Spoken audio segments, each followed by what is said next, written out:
apa yang ingin diperjuangkan bagi masyarakat Provinsi Jakarta, Mbak? Saya pun bukan dari orang kaya, tapi dengan berpendidikan kita bisa mengubah nasib. Satu hal ketika saya sering ngobrol sama anak-anak muda gitu ya, Bang Fahri ya, nongkrong bareng sama mereka, keluhan mereka satu, mereka udah banyak yang sekolah, udah banyak yang kuliah, terus kemudian gimana nih cari kerjanya gitu kan. Kita pengen di 2026 itu akan bisa lebih lagi sekolah gratis itu. Dan pastinya untuk akses kesehatan juga kita pengen masyarakat ini kadang terkendala dengan ya banyak prosedural yang menurut kita yaitu mungkin tidak masuk akal juga.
Selamat siang, salam sejahtera untuk kita semua.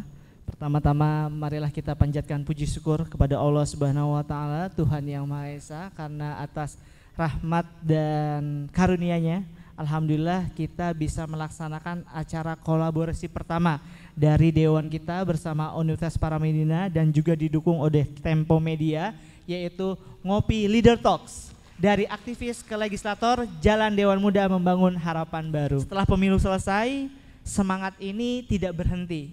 Kita lanjutkan dengan nama baru yang insya Allah ini juga sekaligus launching. Bapak Ibu izin dengan mengucap Bismillahirrahmanirrahim, program Caleg Muda bertransformasi, berubah nama saat ini menjadi Dewan Kita. Boleh tepuk tangan? Ya, mudah-mudahan dengan semangat yang baru, Dewan kita benar-benar bisa membantu menjadi mitra strategis dari para anggota legislatif untuk benar-benar bisa membantu dari segi kebijakan, riset, substansi, ataupun kegiatan-kegiatan yang berdampak di masyarakat. Tentu kita juga masih memiliki optimistis bahwa keberadaan lembaga legislatif itu tidak bisa dihilangkan dalam sistem pemerintahan Republik Indonesia. Maka dari itu, ketimbang kita mengutuk kegelapan, mari kita nyalakan cahaya kebenaran, cahaya yang insya Allah dengan hadirnya Dewan kita berkolaborasi dengan para anggota legislatif ikut membantu berkontribusi dalam meningkatkan kualitas. Demikianlah yang bisa saya sampaikan. Sekali lagi terima kasih atas segala dukungan semua pihak atas terselenggaranya acara ini. Izin karena ini semua narasumber dari Jakarta, izin pantun Bapak Ibu, boleh ya? Boleh. Boleh dibantu cakepnya ya. Bendera One Piece di mana-mana orang pada kepo. Ekspresi warga banyak yang meniru. Terima kasih para Madinah dan juga Tempo. Kasih panggung Dewan kita, Dewan Harapan Baru. Demikian yang dapat disampaikan. Terima kasih. Assalamualaikum warahmatullahi wabarakatuh.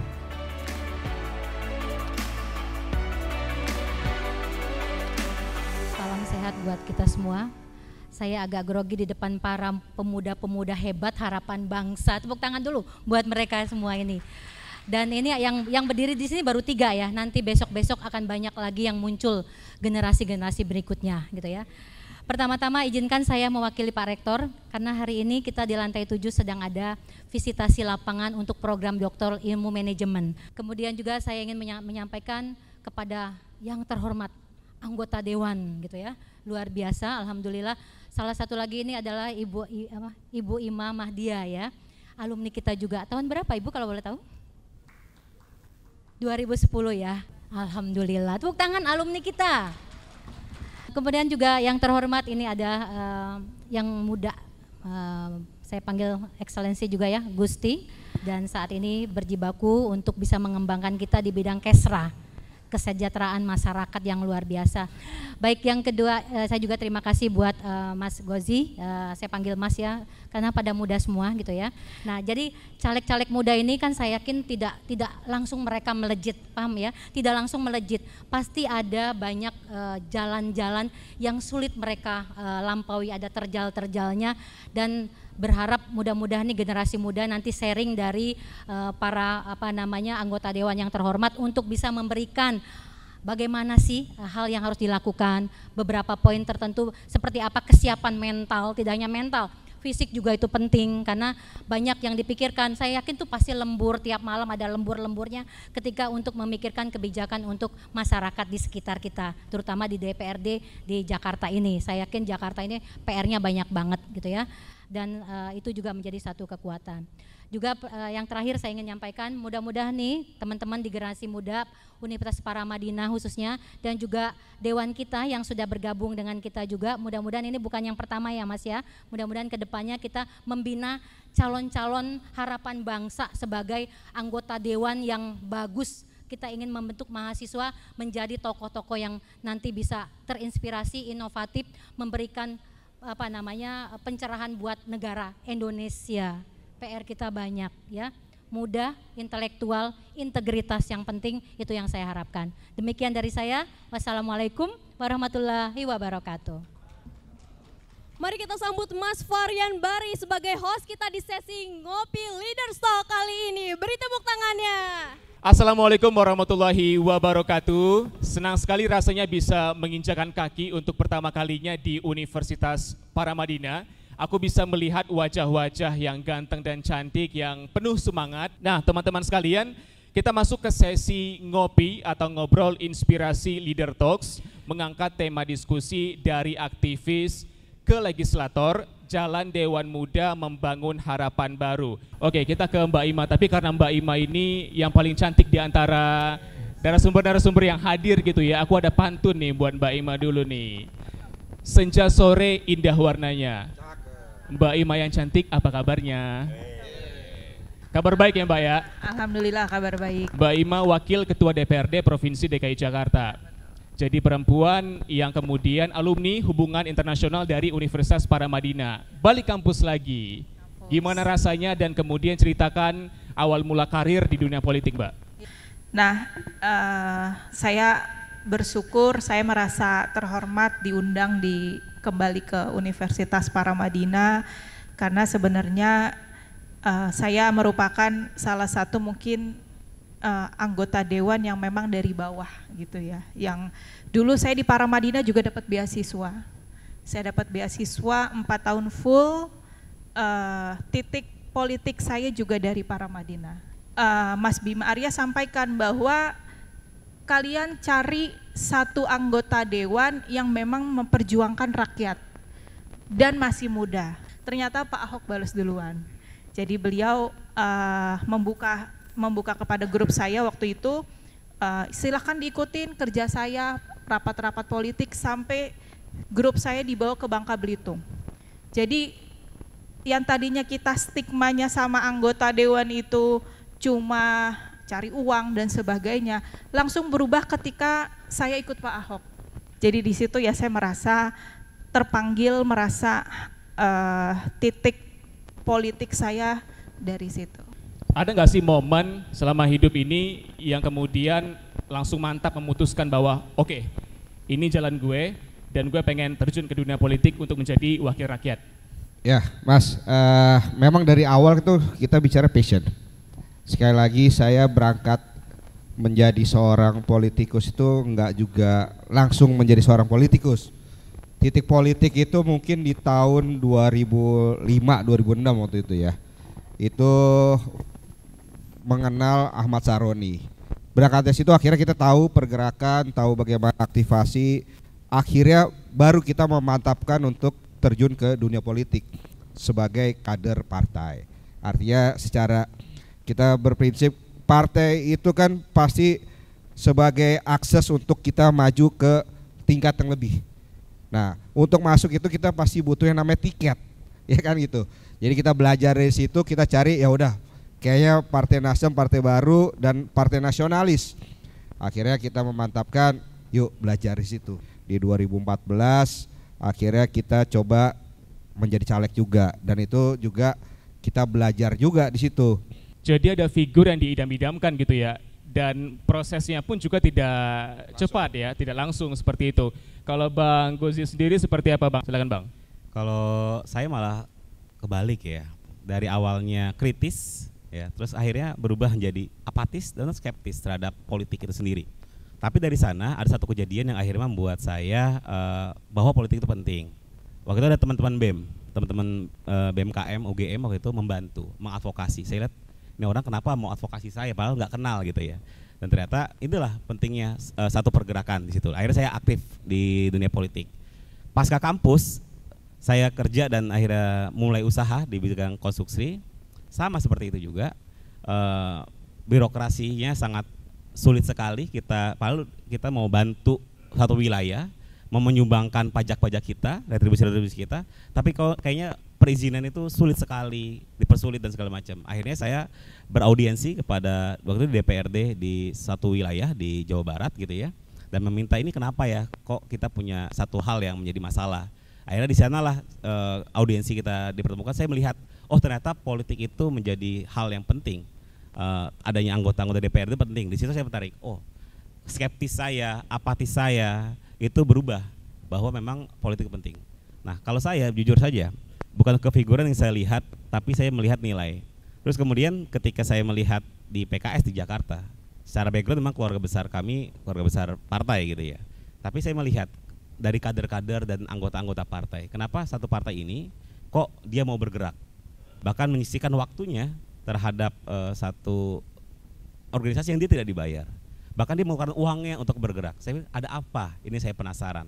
Di sanalah pasti nggak mungkin kalau nggak ada sesuatu, nggak mungkin dia mau mengeluarkan uang untuk sesuatu yang bagi dia nggak ada manfaatnya. Pasti ada satu bermanfaat. Di sanalah saya aktivasi di sana, meskipun tidak langsung ke praktis. Saya mulai dari kegiatan-kegiatan kepemudaannya, kegiatan-kegiatan sosialnya, dan akhirnya ketika ada kesempatan untuk menjadi tenaga ahli saya membantu. Saya menyadari betul bahwa memang politisi-politisi yang mungkin kita kritisi atau kita bully gitu ya di sosial media, beban kerjanya sangat luar biasa. Saya mengikuti seperti Mbak Ima dan Bang Gusti gitu ya, luar biasa dedikasi dan waktu yang spending mereka untuk masyarakat. Di sanalah akhirnya saya terpanggil. Tadinya apatis, skeptis, saya pikir saya saatnya bisa berkontribusi yang nyata kepada masyarakat, dan hari ini mudah-mudahan bisa berkontribusi. Iya, silakan ditepuk tangan teman-teman sekalian. Ini unik karena awalnya itu adalah Bang Gozi justru skeptis ya terhadap apa yang ada di dunia politik kita. Abang-abang dan mbak-mbak ini kan sekarang anggota DPR ya, wakil rakyat, dan tentu ada isu ataupun hal yang ingin diperjuangkan bagi masyarakat. Mulai dari Mbak Ima sendiri, isu apa yang ingin diperjuangkan bagi masyarakat Provinsi Jakarta, Mbak? Kemarin itu periode lalu saya kebetulan di Komisi E, Komisi Kesra, Kesejahteraan Rakyat. Salah satu isu yang sangat saya tegakkan adalah saya pengen seluruh masyarakat Jakarta itu bisa dapat pendidikan yang layak. baik itu dari tingkat SD, SMP, SMA sampai dengan kuliah. Kenapa saya merasa saya sekolah dari SD, SMP, SMA, kuliah selalu dapat beasiswa. Pintar banget sih enggak, rajin aja. Nah mungkin udah garis tangan. Nah itu tadi yang kebetulan saya ini kan asli Betawi. Banyak masyarakat Betawi yang terkenal adalah ketika udah lulus SMA nikah. Karena apa? Banyak kontrakannya. Jadi saya bersyukur ibu bapak saya nggak banyak kontrakan, jadi saya disuruh belajar gitu sampai lulus. Nah ini yang menjadi motivasi saya pingin jadi percaya nggak percaya ya Mas. Saya 2010 masuk Paramadina itu kan dapat beasiswa. Tapi di situ disuruh tulis, kamu ingin jadi apa di tahun 2025? Itu mungkin salah satu esai saya yang bikin saya lolos dapat beasiswa di Paramadina. Saya tulis 6 halaman, semuanya terjadi.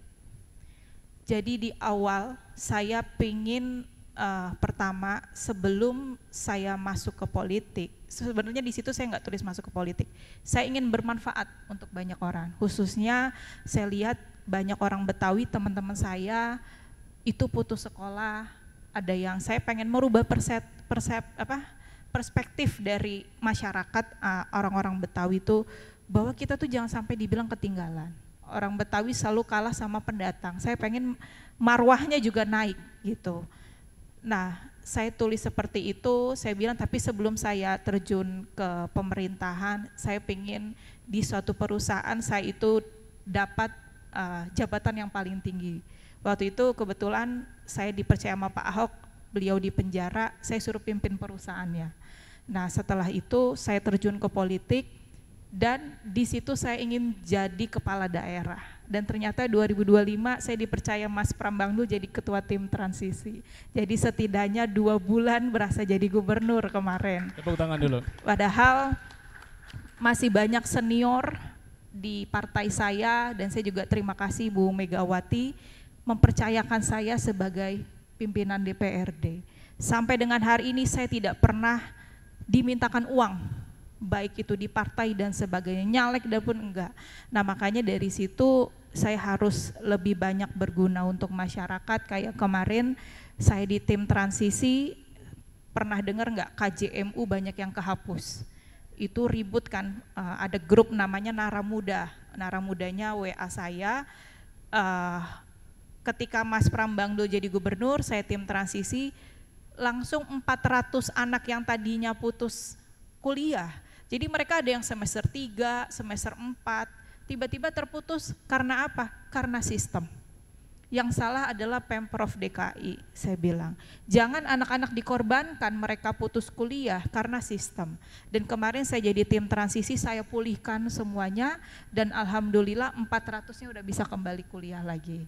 Jadi yang masalah adalah bukan di anak-anaknya, masalah sistem. Makanya saya sampaikan kepada Mas Prambangdul, jangan sampai dibohongin bawahan. Kita mau menghapus kemiskinan, tapi pakai sistem, bukannya kita tingkatin taraf hidupnya. Ini kejadian, mungkin kalau pernah dengar ngurus KJP apa dibilangnya punya mobil, punya kendaraan roda 4 dan sebagainya, padahal dia sudah tidak punya. Kenapa? Mau dimunculkan lagi yang namanya masyarakat bawah. Pernah nggak ke kantor pajak? Nggak mungkin. Jadi dilempar ketika setelah udah diblokir di Samsat harus ke pajak dan sebagainya. Akhirnya apa? Ini mau menghapus bantuan kepada orang susah, tapi hapusnya by system. Menurut saya ini jahat. Makanya saya teriak kemarin-kemarin, jangan kita hapus kemiskinan pakai sistem. Jadi dianggapnya misalkan dia pindah kontrakan nih, beda RT aja udah dibilang sudah tidak tinggal di luar DKI. Ini yang jadi masalah, akhirnya apa? Mereka KJP-nya terhenti, KJMU-nya terhenti. Saya cross check, ternyata masalahnya di mana? Di sistem. Kenapa? Mereka mau hapus anggaran untuk bantuan seperti pendidikan dan sebagainya, itu untuk pembangunan yang lain. Yang menurut saya tidak sesuai dengan hati nurani saya ya. Jadi alhamdulillah KJP kita kembalikan lagi kemarin pas saya tim transisi. termasuk KJMU. Jadi fokus saya memang di pendidikan agar menurut saya pun bukan dari orang kaya, tapi dengan berpendidikan kita bisa mengubah nasib. Fokus Mbak Ima di bidang pendidikan yang berkualitas, tentunya dua anggota legislatif yang lain punya fokus yang berbeda. Bang Gozi gimana? Ya, memang ketika melihat Jakarta ini banyak sekali persoalan yang harus dituntaskan. Tapi ketika akhirnya saya bertekad dan juga diberikan kesempatan di DPRD ini, satu hal ketika saya sering ngobrol sama anak-anak muda gitu ya, Bang Wahri ya, nongkrong bareng sama mereka, keluhan mereka satu, mereka udah banyak yang sekolah, udah banyak yang kuliah, terus kemudian gimana nih cari kerjanya gitu kan.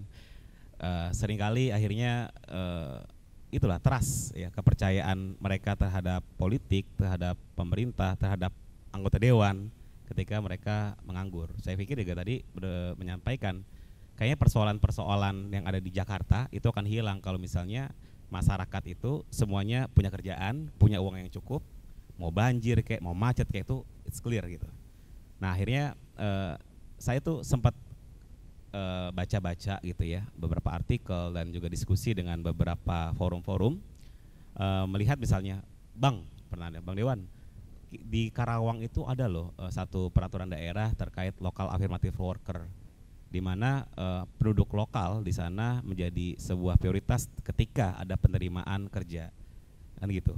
Akhirnya saya pertama ketika orang biasa ataupun masyarakat biasa, kita semua teman-teman dewan kita, teman-teman turun tangan, Tempo segala macam pasti membuka lapangan kerja seluas-luasnya. Di DPRD nggak mungkin kita masukin orang-orang seperti itu aja. Dengan pribadi mungkin bisa masuk terjangkau 10 orang segala macam. Tapi dengan adanya di DPRD ini yang kita bangun adalah legislasinya. Saya kemarin pada saat Proboperda itu di fraksi mengusulkan misalnya apa Bang Gozi yang mau diusulkan. Saya pengen banget deh mengusulkan terkait perda lokal affirmative worker ini bisa terjadi. Mungkin itu ada beberapa forum diskusi pro kontra. Bagaimana nih nasib pengusahanya gitu ya.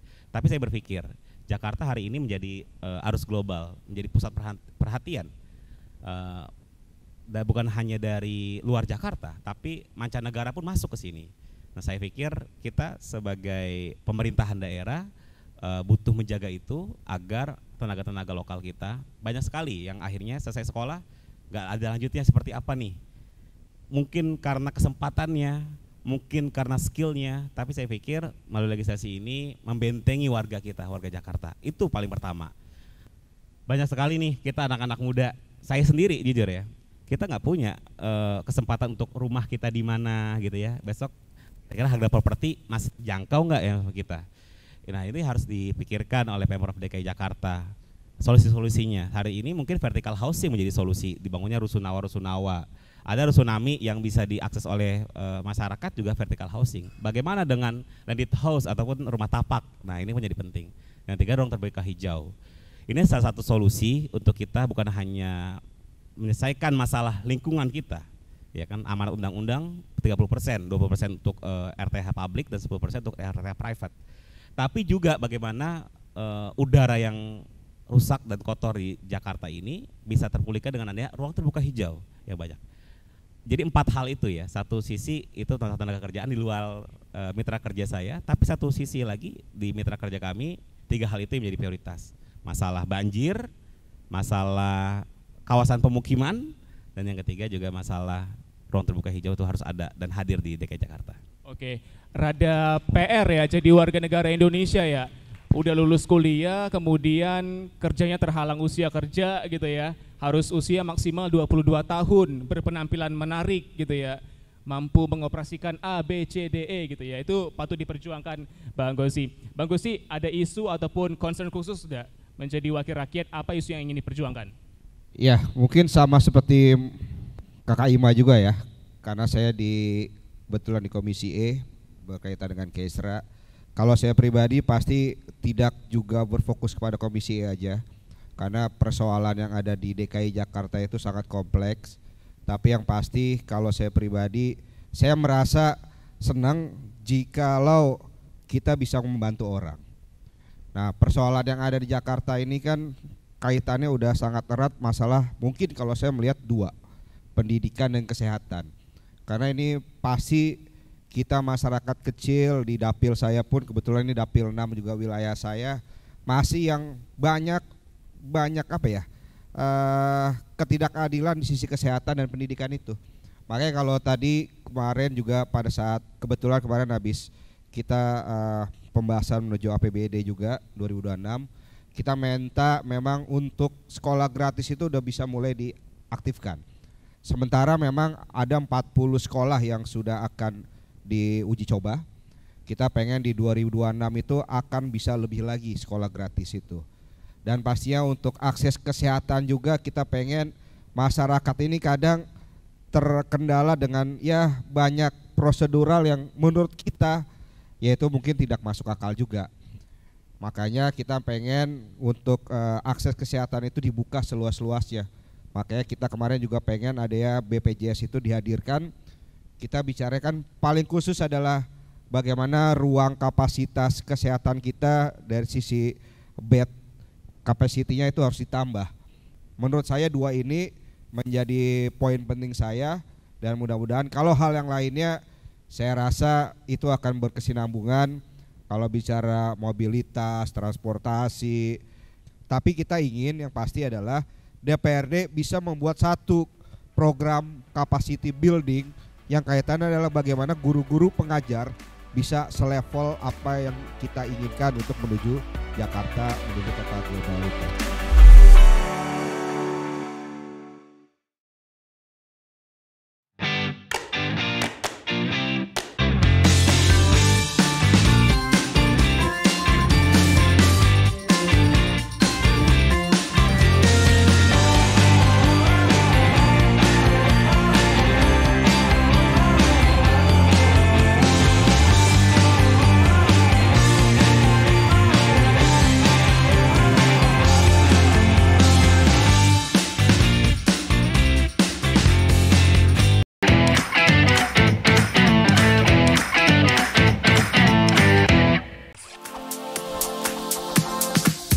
Cantik itu bukan tentang kesempurnaan, bukan pula tentang memenuhi standar.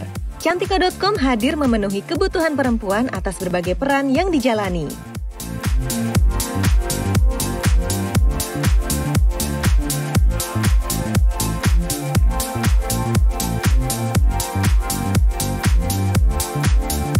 Cantika.com, milik setiap perempuan.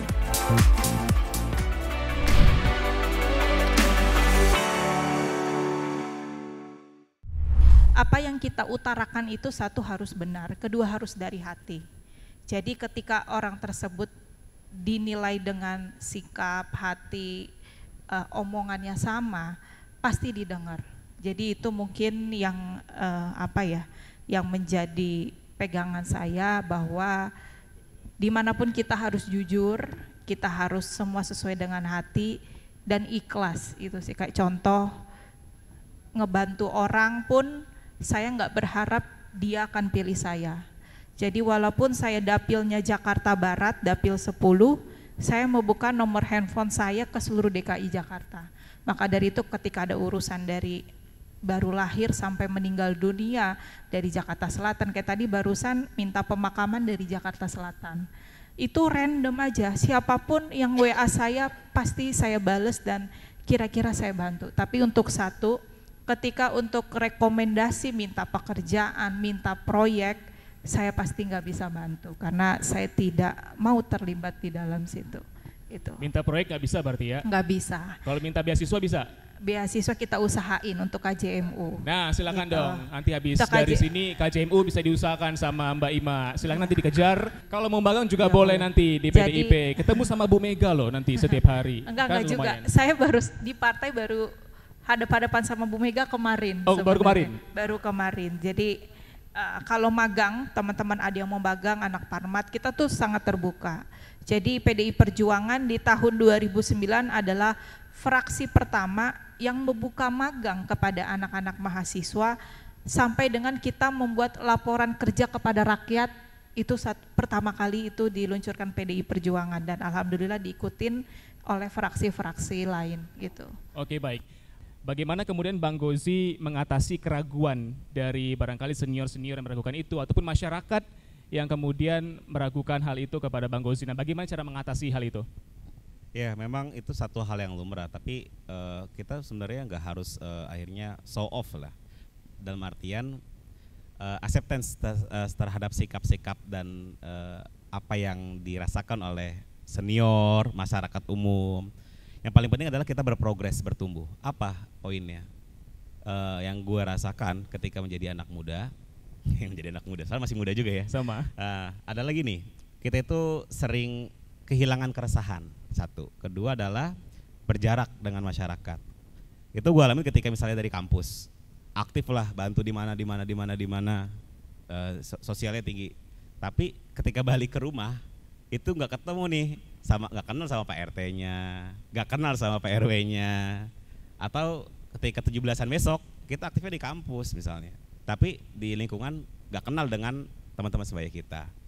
Nah, bagi gue sebenarnya adalah langkah konkretnya adalah menimbulkan keresahan-keresahan itu.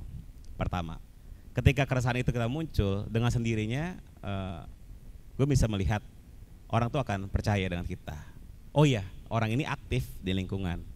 Not only gagasannya oke, bagus, tapi ketika dia menjalin engagement dengan masyarakat di lingkungan kita, itu yang akhirnya membuat dapat respect lah dengan sendirinya. Jadi carilah keresahan itu, blending lah dengan masyarakat. Dengan demikian orang nggak ragu lagi dengan kita, tanpa kita harus meyakinkan ke mereka. Gitu. Harus aware dengan lingkungan sekitar ya. Ada mungkin mahasiswa kampus yang nggak tahu nama rektornya siapa gitu ya. Itu parah banget, nama dekannya siapa gitu, ada yang nggak tahu juga. Ingin ke Bang Gusti. Bang Gusti, ini apa yang membedakan anak muda gitu ya dalam proses pengambilan keputusan? Dan kemudian bagaimana Bang Gusti di DPRD gitu ya mengambil keputusan gitu dalam hal ini untuk kemaslahatan orang banyak, Bang? Ya, mungkin saya pengen sedikit ada quotes menarik juga kan.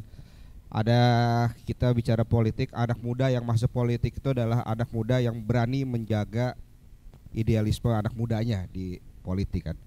Jadi kalau menurut saya di politik, khususnya di kita bicara Partai Nasdem itu, alhamdulillah kuota dan akses untuk keberpihakan itu sama aja, nggak ada harus senior, nggak ada harus junior. Karena di Partai Politik Nasdem sendiri kita menyebut satu sama lain itu kakak, mau senior mau junior. Jadi secara egaliter itu kita bicara adalah sama. Begitupun kita pada saat hari ini kebetulan Nasdem punya 10 kursi, hampir 50%-nya anak muda. Wakil ketua DPRD juga yang sama di pucuk pimpinan dengan Mbak Ima itu adalah Wibi, juga masih di bawah 40 tahun. Ketua fraksi kita juga 2 periode, umurnya masih di bawah saya juga. Jadi artinya kalau bicara 10 kursi yang ada di Jakarta hari ini untuk Nasdem, 50% apa 60% malah anak muda di bawah 40 tahun. Jadi kalau kita bicara di ruang legislatif, saya pikir gak ada itu bicara anak muda dan senior. Kenapa? Karena kita punya satu kursi itu adalah equal dengan yang lainnya. Jadi apapun pendapat kita, apapun diskusi kita punya inovasi, ya artinya ini menjadi pembaharuan aja. Dengan adanya kami anak-anak muda, ini menjadi satu inovasi baru mungkin kan. Kedua, secara integriti kita mungkin juga itu dipertaruhkan juga di situ. Kita duduk di situ, kita bisa memberikan aksi nyata buat pemilih-pemilih kita dan khususnya warga DKI Jakarta. Selalu ada ruang bagi anak muda untuk berpolitik berarti ya, dan harus melibatkan anak muda juga dalam berpolitik tentunya gitu, supaya ada penyegaran di sistem politik kita. Baik, saya akan lempar diskusi ya dan tanya jawab bagi teman-teman mahasiswa yang kritis dan juga inovatif yang ingin bertanya kepada narasumber. Ini kalau misalnya kita berbicara mengenai politik, satu hal yang harus diperhatikan adalah berani bertanya ya, penasaran gitu terhadap suatu isu. Silakan teman-teman, ada yang ingin bertanya barangkali? Oke, sebelumnya terima kasih Mas Moderator atas kesempatannya dan salam hormat kakak-kakak Dewan semuanya, Bang Gozi, Bang Gusti dan Mbak Ima. Perkenalkan, nama saya Davajiat Sabila, kali ini sebagai Ketua Himpunan Komik Paramadina atau Himpunan Ilmu Komunikasi.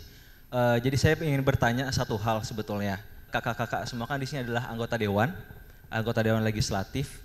Namun sependek yang saya tahu bahwasannya anggota DPRD ini di bawah naungan Kemendagri. yang dimana Kemendagri adalah lembaga eksekutif. Jadi sebetulnya kakak-kakak semua ini adalah anggota Dewan Legislatif atau bukan gitu. Mungkin kakak-kakak semua bisa memberikan penjelasan ke kita semua. Mungkin itu aja, sekian, terima kasih. Oke, dijawab langsung barangkali dengan Mbak Ima. Silakan direspon Mbak Ima. Atau siapa yang ingin merespon? Bang Gusti, silakan Bang Gusti. Ya, ini memang jadi menarik juga memang kita kawan-kawan di DPRD. Kalau kita bicara DPR RI kan itu disebutnya pejabat negara ya. Sedangkan kita berbeda. Kita memang kalau bicara dari sistem yang ada hari ini memang kita berada di bawah Kemendagri, dan kalau kita bicara status kita mungkin sama kayak ASN juga mungkin. Tapi memang kita hanya bedanya adalah tupoksi kita, 3 kewenangan kita, yaitu tadi berbicara legislasi, kita bicara monitoring dan financing, bagaimana pengawasan di lingkungan Pemda itu sendiri. Tapi ini menjadi kajian yang menarik juga, karena memang ada beberapa juga, kita juga kebetulan di Komisi 2 itu adalah Kakak Rifki yang kebetulan dari Nasdem juga, banyak sering kita berbicara mengenai bagaimana pendapat dan aspirasi dari DPRD provinsi, kota ataupun kabupaten mengenai hal itu. Karena kalau kita bicara suka ada dua apa ya, kosakata lah ya. Kalau di RI itu pejabat negara, sedangkan kita kok bukan pejabat, tapi kadang ada hal lagi. Kalau ada hal tentu kayak kemarin Kakak Ima mungkin PDLN, kita disamakan dengan pejabat negara gitu kan Kak ya. Padahal kan kita beda. Nah ini menjadi kajian menarik karena memang secara undang-undangnya masih sama seperti itu. Jadi yang mungkin lebih bisa membahas itu nanti ya di Komisi 2. Bismillah, Assalamualaikum warahmatullahi wabarakatuh. Sebelumnya terima kasih telah diberikan waktunya untuk bertanya. Sebelumnya perkenalkan, saya Adinala Azmi dari jurusan manajemen. Pertanyaan saya adalah, kami sebagai anak muda, sebagai penerus bangsa gitu ya, karakter seperti apa yang dibutuhkan sebagai seorang aktivis menuju legislator gitu kan? Atau ada alur-alur tersendiri gitu kan? Ada tips-tipsnya mungkin? Karena kalau bicara soal kemauan, siapa yang nggak mau gitu kan? Nah, kemauan kan nggak cukup gitu, hanya kemauan. Atau ada tipsnya tersendiri mungkin? Boleh jelaskan? Terima kasih. Assalamualaikum warahmatullahi wabarakatuh. Yang pertama yang harus ditanamkan anak muda adalah harus punya hati melayani. Itu aja kuncinya. Maka dari itu sebenarnya sebelum jadi anggota dewan, bisa juga lingkupnya RT, bisa RW, bisa juga teman-teman sering volunteer di tiap-tiap kegiatan. Intinya kalau kita memang ada rasa melayani, semuanya akan terasa ringan. Tapi ketika kita mau jadi pejabat karena ingin kaya raya dan sebagainya, itu nggak akan masuk. Pasti akan menjadi beban ketika masyarakat datengin. Maka dari itu anak muda itu harus berani, kayak contoh baru jadi anggota dewan, harus berani sebarkan nomor handphonenya. Jangan dikira balas WA-nya gampang, Bapak Ibu, adik-adik supaya yang ada di sini. Balas WA, tapi saya belajar ketika saya sebar nomor handphone saya baca masalah warga, ketika kita rapat, ketika kita bertemu dengan pihak eksekutif, semua udah ada di kepala kita. Saya pun tahu ketika saya turun ke RT ini, RW ini, kelurahan ini, saya tahu masalahnya apa. Jadi nggak perlu lagi masyarakat ketemu kita dulu baru ngadu. Jadi dari situ masyarakat akan merasa bahwa mereka punya perwakilan yang memang mewakili mereka, bukan hanya datang pas mau pencoblosan. Tapi ketika sudah jadi pun saya bilang, saya 2 periode nggak pernah pakai serangan fajar. 0. Makanya biaya kampanye saya sangat murah. Biaya kampanye hanya untuk APK saja. Kenapa? Saya tidak mau mendidik masyarakat itu dengan uang. Karena kalau saya kasih 100.000 pasti ada yang lebih tinggi daripada saya, 200.000, 300.000. Tapi ketika saya 5 tahun bekerja bisa dihubungin kapanpun, pasti masyarakat pilih. Dan alhamdulillah periode kedua saya masih terpilih, masih suara tertinggi dari seluruh partai di dapil saya gitu. Dan itu sama sekali tanpa uang serangan fajar. Ada 2 isu yang diangkat, pendidikan dan juga transportasi gitu ya. Pendidikan, bagaimana menciptakan mutu atau kualitas pendidikan, walaupun program pemerintah ada pendidikan gratis. Kemudian untuk inklusivitas nih, kemudian transportasi gitu ya, mobilitas masyarakat. Pertama mengenai pendidikan, memang sekolah gratis ini baru trial ya di 40 sekolah, tetapi kita juga ada standar akreditasi. Dan kita evaluasi tiap tahunnya. Kemarin ketika saya tim transisi sampaikan bahwa sekolah-sekolah itu juga guru-gurunya juga harus terlatih. Jadi misalkan dalam 1 tahun ini kita cross check apakah pembelajaran, pendidikan, skill yang diterapkan oleh guru-guru ini sesuai dengan yang memang jalan yang benar atau enggak. Itu yang merupakan salah satu. Terus kedua adalah makanya kita kan dengan zonasi, dengan prestasi, itu juga salah satu yang membuat keadilan merata. Kenapa? Biasanya kalau ada sekolah favorit, itu pasti guru-gurunya lebih bagus. Dan ketika yang sekolahnya ibarat kata anak buangan ya, yang nggak dapat di mana-mana, itu pasti gurunya yang tidak bagus. Nah maka dari itu kan sekarang kan diacak biar semua sama rata.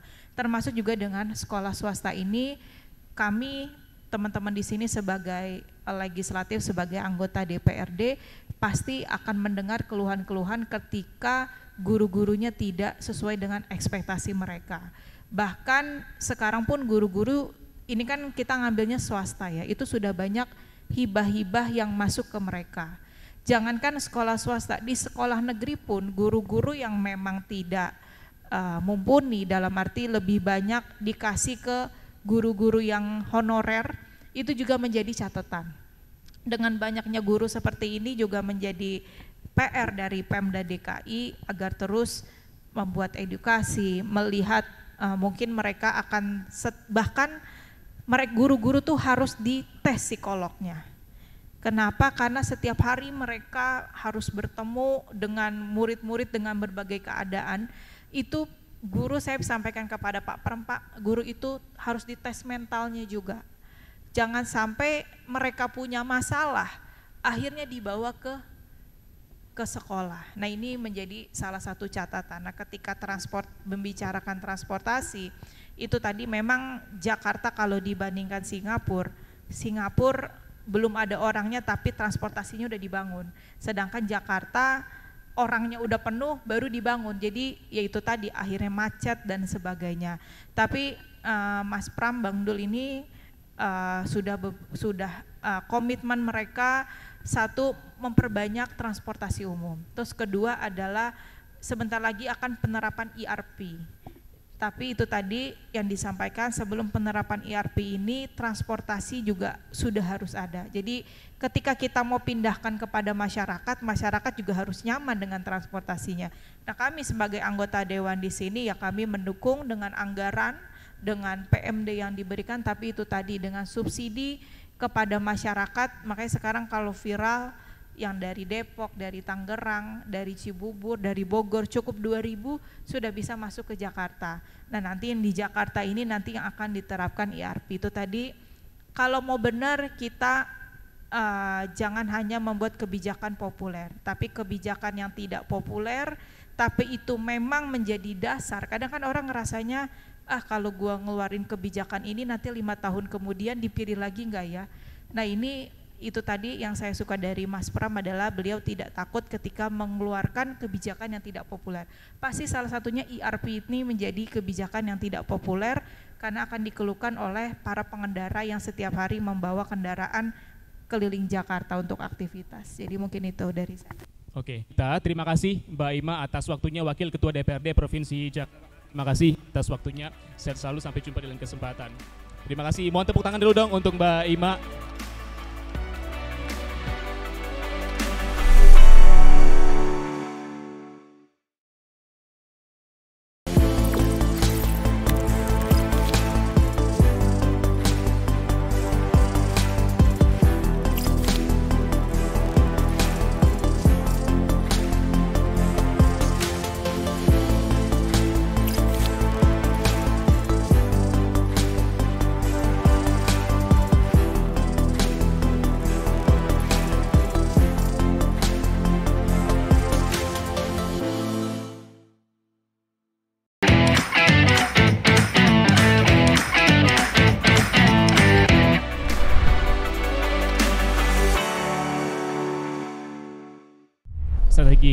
personal branding di media sosialnya. Ya, Bang Gozi nih yang followersnya paling banyak di Instagram nih.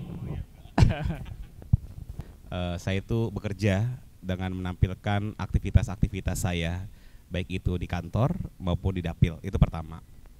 Lalu yang kedua, saya meminta tim media saya satu untuk menampilkan satu YouTube, membuat satu YouTube. Dan kenapa YouTube menjadi penting?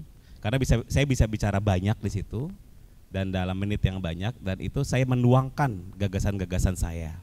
Entah kenapa dari sana banyak akhirnya media-media mengutip setiap statement saya terkait masalah ruang terbuka hijau. Jadi akhirnya saya memang sangat fokus sekali menampilkan di media sosial, dan daya tariknya adalah terkait masalah lingkungan hidup.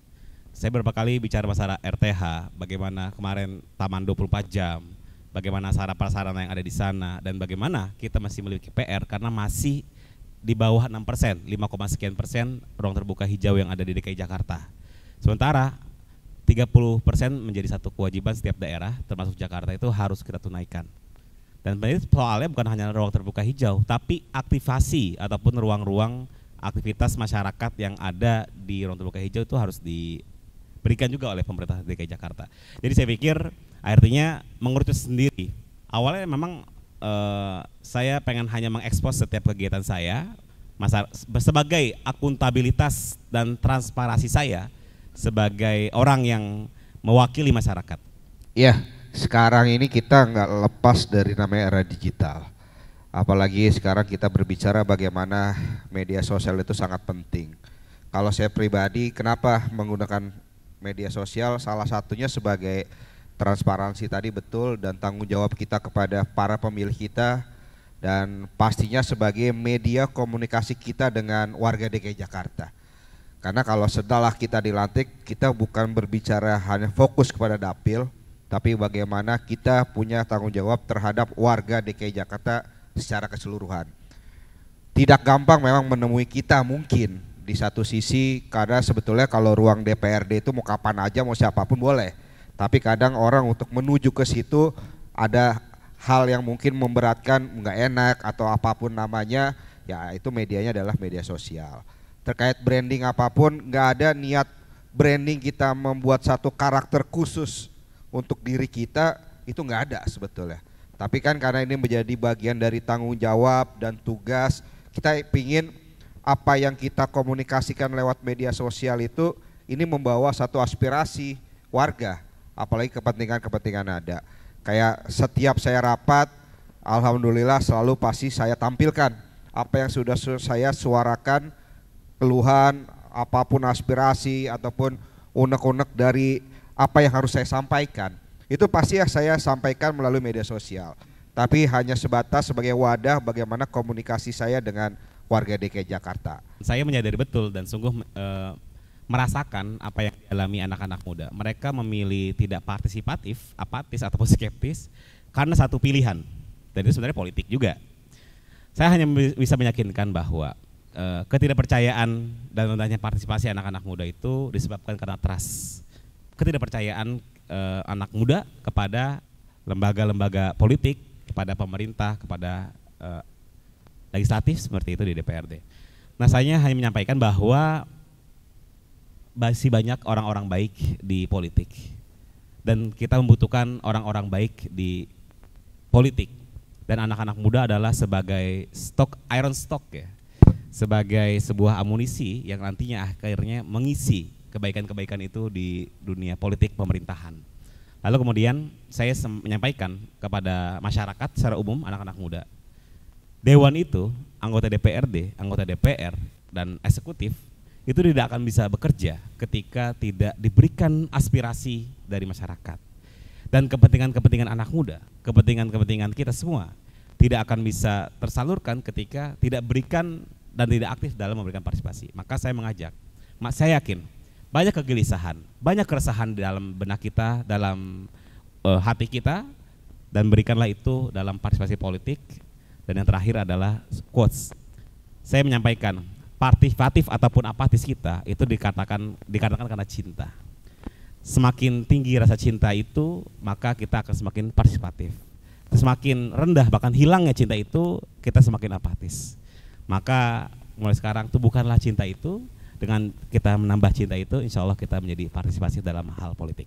Tumbuhkan cinta dalam berpolitik. Terima kasih Gozi Zul Asmi, anggota Komisi D DPRD Provinsi DKI Jakarta, dan Raden Gusti Arif Yulifard, anggota Komisi E DPRD Provinsi Jakarta. Tepuk tangan lagi untuk narasumber kita. Tadi juga ada Mbak Ima Mahdiah, Wakil Ketua DPRD Provinsi DKI Jakarta. Itulah dialog dari aktivis ke legislator Jalan Dewan Muda Membangun Harapan Baru. Kita sudah dengar banyak cerita, tantangan, dan juga pembelajaran berharga dari para narasumber. Semoga ini bisa menjadi pemantik semangat bagi kita semua untuk tidak hanya jadi penonton, tapi ikut juga mengambil peran dalam membentuk masa depan lewat politik yang bersih, berani, dan juga berpihak kepada rakyat. Terima kasih untuk narasumber, sekali lagi peserta yang sudah hadir, semua yang sudah hadir, Tempo, Dewan kita, dan juga Universitas Paramadina. Mari kita bawa energi ini keluar ruangan dan wujudkan perubahan nyata. Saya Farhan Bahri, mewakili yang bertugas undur diri. Sampai jumpa. Sampai jumpa lagi di Ngopi Leaders Talk selanjutnya.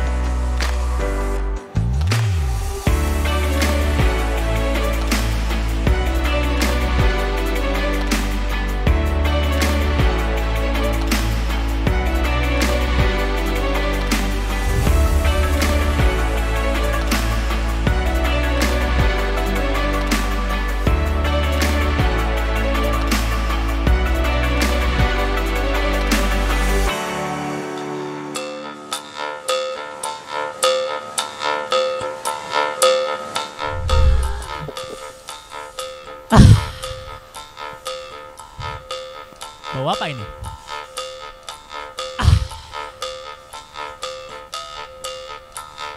Iya, benar. Bau uang pajak.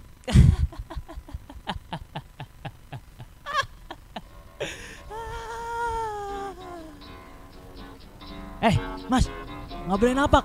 Bayar pajak dulu. Mbak, ngapain napas? Pajak udah bayar belum?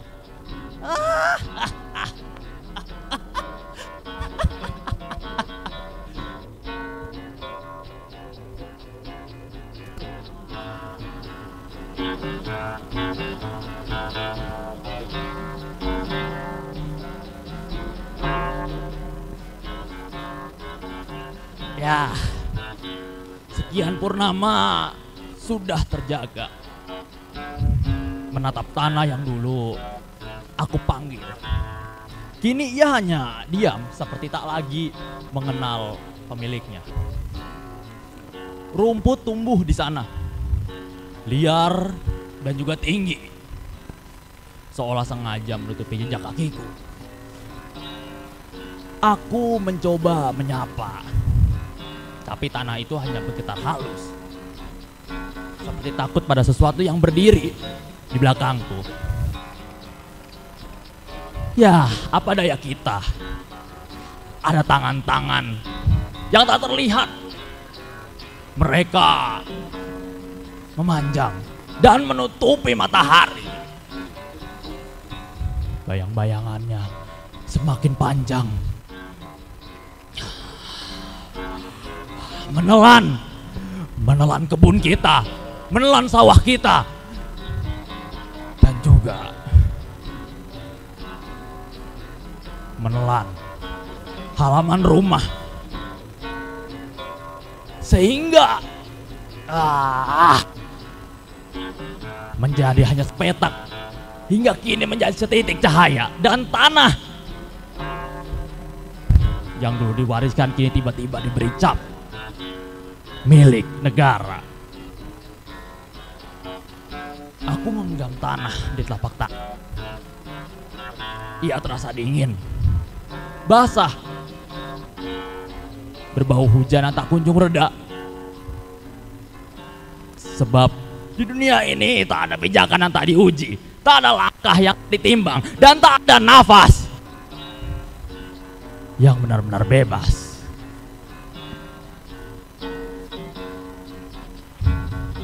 Bebas. Ya, barangkali aku dan kamu hanyalah pengelana yang terdampar, membawa mimpi di dalam karung lusuh. Kita menapaki jalan panjang yang selalu mengarah ke pintu yang terkunci. Ya di kepala kita kampung sudah hilang. Rumah pun sudah lebur. Dan nama kita hanyalah bisik-bisik yang dihafal oleh orang asing. Bahkan kartu kita yang 3 bulan tidak tersentuh pun kini terhapus. Ya, seolah waktu itu telah menyitang bayi kita sendiri. Iya, kita. Orang tua kita pernah berkata, di tanahmu sendiri kau akan tumbuh besar. Tapi ya tanah itu ini berdebu, retak dan seakan menunggu izin untuk tetap ada. Di malam itu kita rebah di lantai yang dingin seperti ini, mendengar suara angin yang menggiring bisik-bisikan yang membuat kita kian mengecil. Aku menatapmu, matamu kosong, tapi genggamanmu hangat.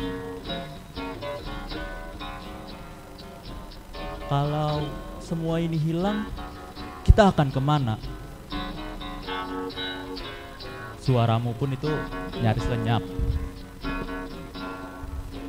Aku menjawabnya, kemana?